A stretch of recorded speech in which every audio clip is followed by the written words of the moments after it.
ఈ స్టోరీలోకి వెళ్లే ముందు ఈ వీడియోని లైక్ చేయండి. మా ఛానల్ని ఇంకా సబ్స్క్రైబ్ చేసుకోకపోతే సబ్స్క్రైబ్ చేసుకోండి. పేదవాడు సైతం సొంత ఇల్లు కట్టుకోవాలి అనే ఉద్దేశంతో జూన్ 2015లో కేంద్ర ప్రభుత్వం ప్రధానమంత్రి ఆవాస్ యోజన అనే పథకాన్ని అమలులోకి తెచ్చింది. అయితే కొంతమంది ఈ పథకాన్ని దుర్వినియోగం చేస్తున్నారు.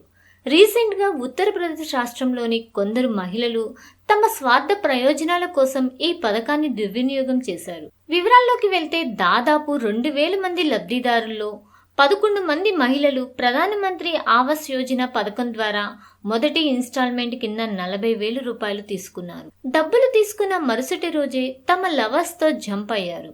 ఇప్పుడు ఈ కేసు ఉత్తరప్రదేశ్లో సంచలనంగా మారింది. అయితే ఈ మహిళలకు చెందిన భర్తలు పై అధికారులకు కంప్లైంట్ చేయడంతో సదరు అధికారులు తదుపరి ఇన్స్టాల్మెంట్ ఆ మహిళలకు ఇవ్వకూడదని నిర్ణయించారు. అయితే ఈ పథకం కింద లబ్ధి పొందిన వారు ఏదైనా అవకతవకలకు పాల్పడితే ఇచ్చిన డబ్బును తీసుకునే అధికారం సదరు అధికారులకు ఉంది. ప్రధానమంత్రి ఆవాస్ యోజన పథకం ద్వారా సొంత ఇల్లు కట్టుకోవాలి అనుకునే పేదవారు మరియు మధ్యతరగతి ప్రజలకు కేంద్ర ప్రభుత్వం దాదాపు 2,50,000 వరకు సాయం చేస్తుంది. అయితే లబ్ధిదారుల ఆర్థిక పరిస్థితులను పరిగణలోకి తీసుకున్న తరువాతే అర్హులైన వారికి అధికారులు సాయం చేస్తారు.